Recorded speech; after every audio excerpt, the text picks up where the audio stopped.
Good day, everyone. My name is Marjan Mascardo, and today I will discuss the inclusive education in other countries, specifically in United States, Japan, and China, and also in New Zealand. These are the learning objectives for this lesson. Cognitive, define inclusive education and explain the key laws and policies supporting inclusive education in USA, Japan, China, and New Zealand. We have psychomotor, create a comparative chart or infographic illustrating the best practices of inclusive education in this country. Affective, internalize the significance of inclusive education in promoting equal learning opportunities and reflect on how global best practices can be applied in their own educational context. Inclusive education ensures that all students, regardless of their ability, have the access to quality learning in equitable environment.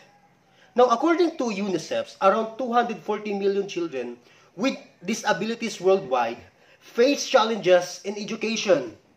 Many countries have adopted policies to promote inclusive learning. Number one, inclusive education in United States.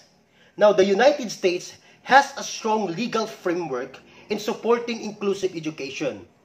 They have the IDEA, or the Individual with Disabilities Education Act. This law ensures that all children with disabilities receive free and appropriate public education. We call it the FAPE. Okay? Through Individual Education Program, Americans with Disabilities Act, or the ADA, this law prohibits discrimination against people with disabilities and ensures all schools accessibility. What about the best practices in the US? Individualized Education Program, or the IPS. These are the personalized learning plans tailored to meet the students' needs.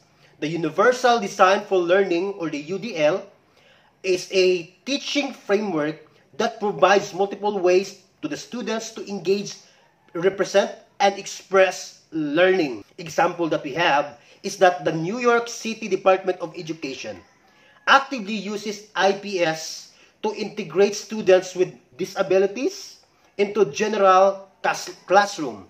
Okay? Similarly, the Windward School provides special education or specialized education to the students with language-based learning disabilities. Okay? As you shown it in the picture. They have also using multi-sensory teaching strategies like Orton Gillingham. Number two, inclusive education in Japan. Now, Japan's commitment to inclusive education is guided by two key policies.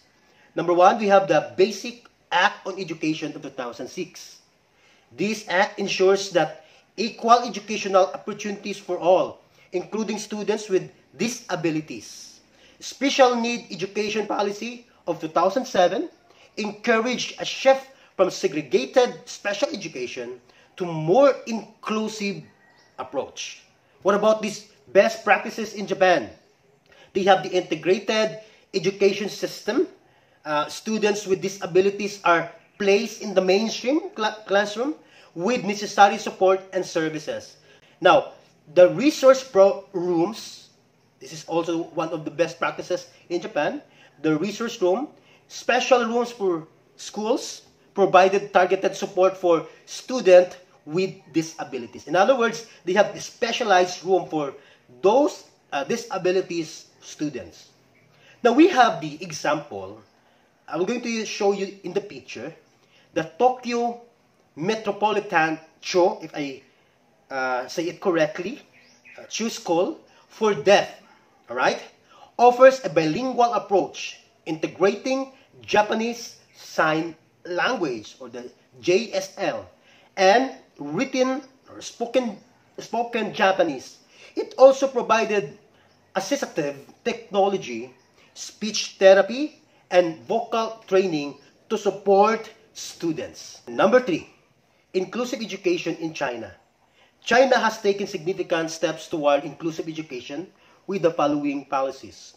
Number one, they have Law on Protection for Disabled Persons in 2008, amended in 2018.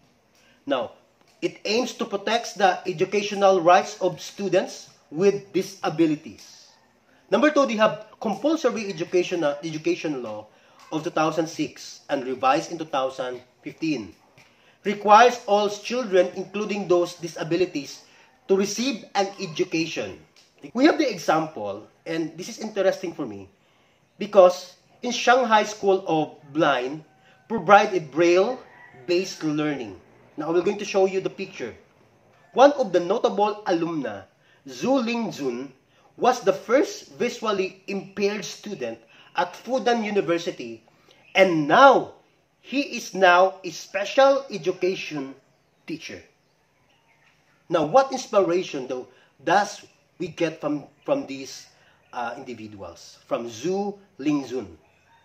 It is inspiring, ladies and gentlemen. Now, we have the last one, inclusive education in New Zealand. Now, New Zealand has a progressive approach to inclusive education supported by, number 1, they have the Education and Training Act of 2020. Ensures every child has the right to inclusive education. Meaning, with regards to the ability or disabilities, they have the right to inclusive education. And one also notifiable with New Zealand is that they have Sport and Recreation New Zealand Act in 2002. Now, what about their best practices in New Zealand? Student-centered learning, number 1. The flexible curricula cater to the individual learning needs. They have also support staff and teacher aides. These support staff and teachers aides, these are the schools provide additional help to train aides and special education coordinators. Now, we have the example, and I will going to show you the picture. The Special Olympic Unified Sports.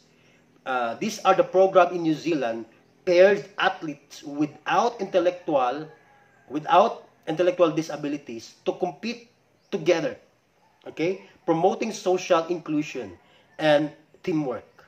Now, in conclusion, inclusive education is a global commitment, but each country applies it differently. As I shown you in this presentation, the US focuses on legal framework and assistive technology. Japan emphasizes integration through resource room, while China invested in special schools and teacher training. Also, the New Zealand adopts a student-centered, community-based approach. If you have any question, you can comment down below so that I will able to respond it directly.